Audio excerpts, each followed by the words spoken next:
வணக்கம் நண்பர்களே. இன்னைக்கு நம்ம என்ன செய்ய போறோம்னு பாத்தீங்க அப்படின்னா தக்காளி ஊறுகாய், கலர்ஃபுல்லான டேஸ்டியான தக்காளி ஊறுகாய். இந்த மாதிரி நம்ம வந்து செஞ்சு வச்சுட்டோம் அப்படின்னா தயிர் சாப்பாட்டுக்கு, சப்பாத்தி, தோசைக்கெல்லாம் நம்ம சைடிஷா வச்சு சாப்பிட்டுக்கலாம். சரி வாங்க தக்காளி ஊறுகாய் எப்படி செய்யறதுன்னு பாத்துடலாம். தேவையான பொருள்: தக்காளி 15, நல்லெண்ணெய் 100 ml, புளி எலுமிச்சை பழ அளவு, பூண்டு 1 கட்டை, கருவேப்பிலை 2 கொத்து, வெந்தயம் 1 டேபிள் ஸ்பூன், கடுகு 1 டேபிள் ஸ்பூன், மிளகாய் தூள் 3 டேபிள் ஸ்பூன், உப்பு தேவையான அளவு.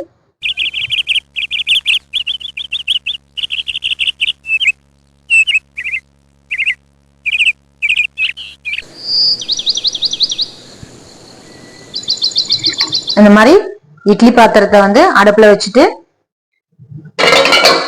தக்காளியை வந்து நம்ம இதுக்குள்ள வச்சுக்கலாம். ஒன்னொன்னா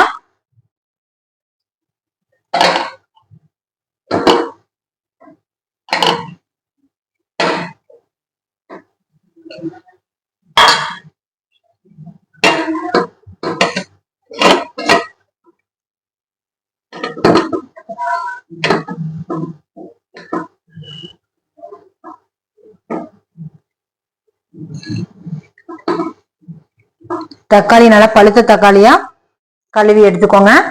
இது கூடயே வந்து புளி வந்து நானு ஒரு எலுமிச்சம்பழம் அதை விட கொஞ்சம் பெருசாவே எடுத்திருக்கிறேன். அதையும் உள்ள வச்சு மூடி போட்டு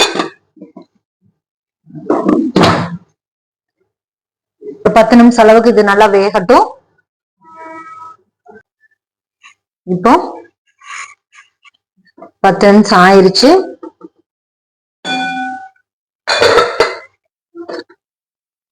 இப்போ தக்காளி எல்லாம் வேற பிளேட்டுக்கு மாற்றிட்டு தக்காளியோட மேல் தோலையெல்லாம் நம்ம வந்து உரிச்சு எடுத்துடலாம்.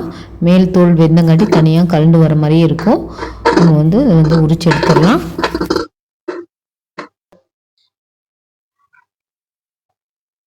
தோல் உரிச்ச தக்காளியும் புளியும் மிக்சி ஜார்ல போட்டு அடிச்சு எடுத்துக்கலாம். இப்போ நம்ம எடுத்து வச்சிருக்கிற பூண்டை வந்து மிக்சி ஜார்ல போட்டு ஒரு பல்ஸ் கொடுத்து எடுத்துக்கலாம். அடிக்கனமான பாத்திரத்தை எடுத்துட்டு அடுப்புல வச்சுட்டு நம்ம எடுத்து வச்சிருக்கிற நல்லெண்ணெய் வந்து இதுல சேர்த்திக்கலாம். பாதி அளவுக்கு நம்ம இப்ப சேர்த்திக்கலாம். மிச்ச பாதி நான் வச்சிருக்கிறேன். இப்ப எண்ணெய் நல்லா காஞ்சிருச்சு. 1 டேபிள் ஸ்பூன் கடுகு இதுல சேர்த்திக்கலாம். கடுகு பொரிஞ்சதும் நம்ம எடுத்து வச்சிருக்கிற வெந்தயம் 1 டேபிள் ஸ்பூன் இதுல ஆட் பண்ணிக்கலாம்.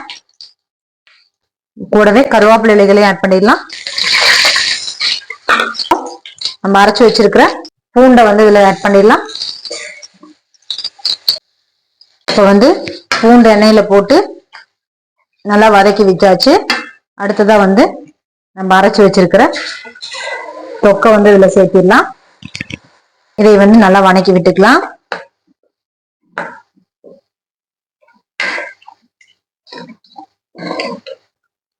இப்போ நம்ம எடுத்து வச்சிருக்கிற மிளகாய் தூளை இதுல சேர்த்துக்கலாம்.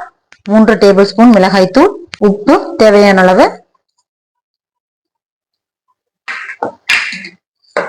நல்லா கலந்து விட்டுலாம். இது 10 நிமிஷம் அளவு நல்லா வெந்து வரட்டும். இந்த எண்ணெயிலேயே நல்லா வெந்து வரட்டும். 10 நிமிஷம் வரைக்கும் வெயிட் பண்ணலாம்.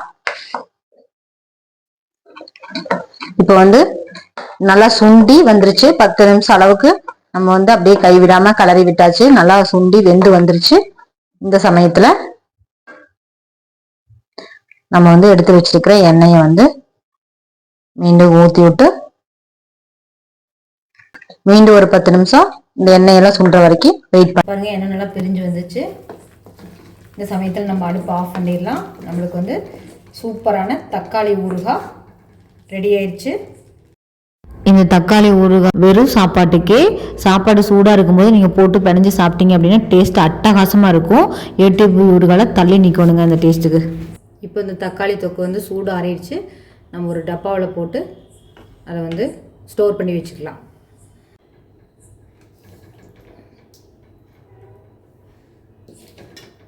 நான் அடித்து சொல்கிறேங்க, இந்த ஊறுகாய் உங்கள் வீட்டில் 1 வீக்குக்கு மேலே இருந்துச்சு அப்படின்னா நான் என்னோடய பேரையே மாற்றிக்கிறேங்க. அந்த அளவுக்கு டேஸ்ட்டாக இருக்கும். உங்கள் வீட்டில் எல்லாருமே கேட்டு கேட்டு வாங்கி சாப்பிடுவாங்க.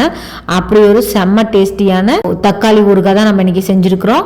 இது வந்து 6 மாதம் வரைக்கும் கெடாமல் இருக்கும். ஆனால் 6 மாதம் வரைக்கும் இருக்கவே இருக்காது உங்கள் வீட்டில். ஒரே வாரத்தில் காலியாயிருங்க. இந்த மாதிரி ஒரு டப்பாவில் போட்டு ஈரம் படாமல் கைப்படாமல் ஸ்பூன் மட்டும் போட்டு நம்ம எடுத்து யூஸ் பண்ணிகிட்டு இருந்தோம் அப்படின்னா இது வந்து அப்படியே ஃப்ரெஷ்ஷாகவே இருக்கும். இதே மாதிரி நீங்களும் டொமேட்டோ பிக்கிள் செஞ்சுட்டு டேஸ்ட் எப்படி இருந்துச்சுன்னு மறக்காமல் கமெண்ட்டில் சொல்லுங்கள். Tata bye bye. திருப்பி அடுத்த ஒரு வீடியோவில் பார்க்கலாம். உங்கள் சூரியராணி.